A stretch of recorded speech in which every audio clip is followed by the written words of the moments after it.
¿Por qué la gente falla en reconocer que puede existir riesgo de abuso sexual? Este estudio, publicado en 2021, explica por qué la gente falla en reconocer si puede existir riesgo de abuso sexual, si un niño está siendo abusado o si una persona puede ser un abusador. Este estudio es importante para comprender por qué muchas personas no logran determinar si un adulto puede estar interesado sexualmente en un niño. Estas barreras psicológicas es la razón por la que muchos excusan y no ven el comportamiento de Michael Jackson con los niños como algo problemático. Los adultos que abusan sexualmente de los niños, donde trabajan o son voluntarios, se han vuelto increíblemente cercanos no solo para los sobrevivientes de abuso sexual, sino también para sus familias y las fuerzas del orden, así como las escuelas, iglesias, esas organizaciones que sirven a los jóvenes y otras instituciones dentro de las cuales ocurren tantos casos. Después de descubrir que ocurrió un abuso sexual, invariablemente surgen preguntas del por qué no se detectó antes. En este estudio se habla de dos fenómenos psicológicos que explican el por qué el abuso sexual infantil es difícil de detectar y por qué, paradójicamente, al verlo en retrospectiva, es tan fácil de detectar. Estos dos fenómenos son, 1, el efecto halo y 2, el sesgo retrospectivo. En psicología, el efecto halo se trata de un sesgo cognitivo en el que la percepción que tenemos sobre una persona es influenciada por una serie de rasgos.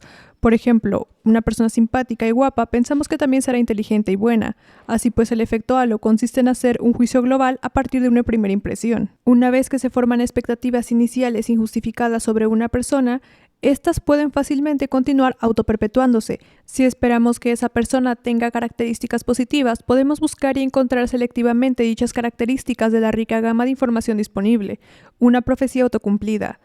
Estas impresiones pueden a su vez dar lugar a un trato preferencial en diversos ámbitos, relaciones interpersonales, en el lugar de trabajo, el sistema sanitario y jurídico, incluso para la toma de decisiones y elecciones del consumidor. El sesgo retrospectivo es un fenómeno psicológico en el que tendemos a creer después de que un evento haya ocurrido, que era más predecible o inevitable de lo que realmente era en el momento en el que se produjo. Este sesgo distorsiona nuestra memoria y percepción del pasado, lo que nos lleva a recordar eventos pasados de una manera que se ajusta a nuestras creencias y conocimientos actuales. El sesgo retrospectivo puede manifestarse de varias maneras. Una de ellas es la creencia de que un evento pasado era obvio o fácil de predecir, a pesar de que en realidad no lo era. Por ejemplo, después de que se haya producido un desastre natural como un terremoto o un huracán. Es común escuchar comentarios como, oh, deberían haberlo sabido, era obvio que iba a pasar, incluso si las personas afectadas no tenían forma de predecir con precisión la magnitud o el momento exacto del evento. Y un ejemplo que se podría dar de esto, pero en casos de abuso sexual, es cuando los papás de Jan Broberg o los papás de las víctimas de Michael Jackson dejaban dormir a sus hijos con él a solas, así como lo hacía la familia de Jan Broberg, porque confiaban en esta persona que había sido tan buena y amable con ellos, así que no creían que fuera capaz de dañar a sus hijos. Por lo tanto, le daban esa confianza y si veían algo sospechoso, de alguna manera ellos cambiaban sus pensamientos a algo positivo para hacer concordar las cosas, ¿sabes? Tratando de evitar esa disonancia de que una persona tan buena, que una persona en la que ellos confiaban y querían, no podría hacerle algo malo a sus hijos. Esto es un punto clave porque se trata de barreras psicológicas en lugar de barreras físicas las que impiden detectar el abuso sexual. No es fácil detectar el abuso sexual porque nunca se observa. Una víctima infantil no lo revela. El abusador niega el comportamiento. Esto es frecuente. Sin embargo, es una situación muy diferente ver o tener conocimiento de un comportamiento indicativo de abuso sexual y no reconocerlo como tal. Es importante reconocer que alrededor del 15% de los abusos sexuales detectados son cometidos por extraños.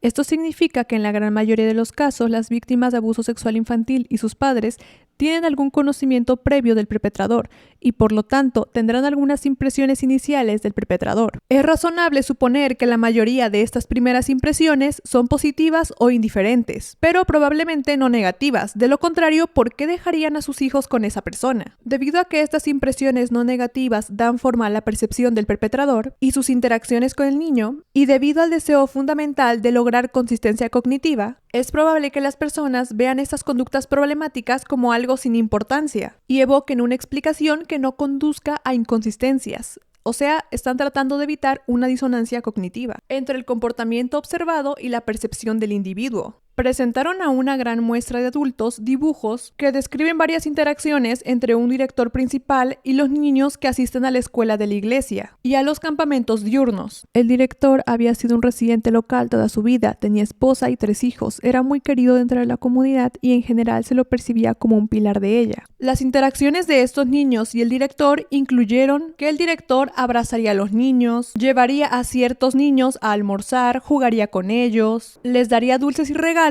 pero solo a algunos niños. Y en una ocasión, en un retiro nocturno de la iglesia, el director durmió en la misma cama con varios niños pequeños, aunque en la habitación había otros padres presentes. A la muestra de participantes se le pidió que calificara diferentes explicaciones de estas interacciones, entre ellas que es un hombre amigable, que se siente solo, que ama a los niños y que es un abusador de menores. Con respecto a cada una de estas interacciones, la calificación media de la probabilidad de que el ministro fuera un abusador de menores fue de menos del 30%. Y todas las medianas menos del 14%. Los participantes claramente no interpretaron estas interacciones como motivadas por el deseo sexual. Además de las calificaciones numéricas, a los participantes se les preguntó si les preocupó algo de lo que leyeron sobre el ministro. El 59% respondió afirmativamente esta pregunta y luego se le pidió que explicara la causa de su preocupación. Las respuestas abiertas variaron ampliamente, desde jugar a los favoritos y ser demasiado amigable hasta dormir en las mismas camas que los niños. Y solo 6 de 371 participantes declararon explícitamente que John, el director de la escuela, podría estar abusando sexualmente de estos niños. Y 3 participantes declararon que creían que John está involucrado en un comportamiento de grooming. Solo 9 de 371 personas dijeron que les preocupaba este comportamiento.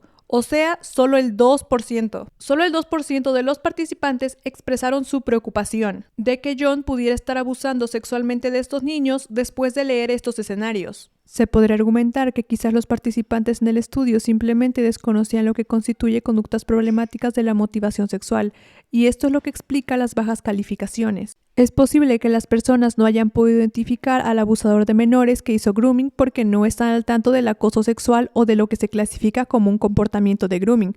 Por lo tanto, educar mejor a los niños y a los padres, los miembros de la comunidad, sobre posibles comportamientos depredadores podría ser muy beneficioso. Se podría brindar educación a los adultos de la comunidad a través de una variedad de dominios, como folletos en lugares frecuentados por cuidadores que brinden información a los maestros y al personal escolar, anuncios de servicio público o en sitios web dirigidos a las familias o proveedores de educación. Brindar a las personas una mejor comprensión del proceso de grooming sexual y quiénes son los abusadores podrá ayudar a identificar este tipo de abusadores antes de que se cometa el abuso.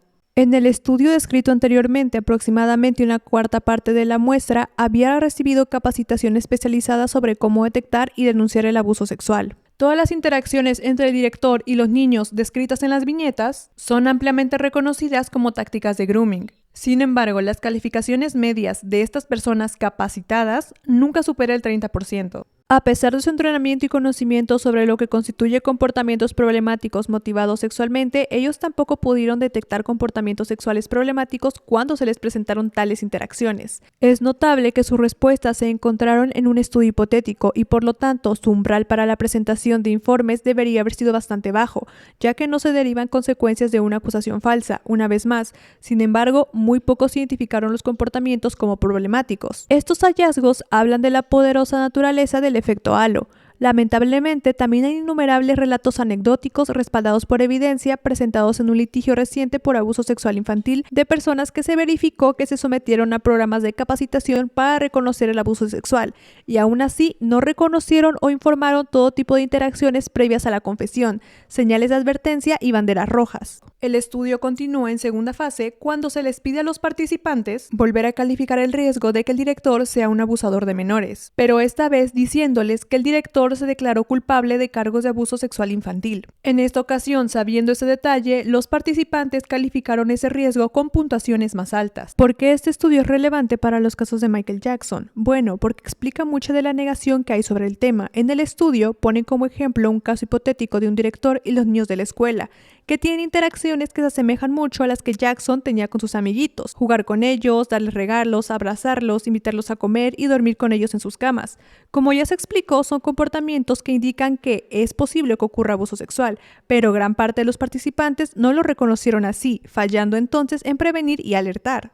Por eso muchas personas que estaban en la misma órbita que Jackson, incluidos los padres de estos niños, o personas cercanas a él, como amigos, familia, gente que trabajaba para él, son incapaces de clasificar su comportamiento hacia los niños como algo problemático o potencialmente dañino, porque son ignorantes en el tema y están poco capacitados para reconocer el riesgo de abuso, tal como se observó en algunas personas de este estudio, que aunque algunas tuvieran entrenamiento previo, aún así fallaban en reconocer estas conductas.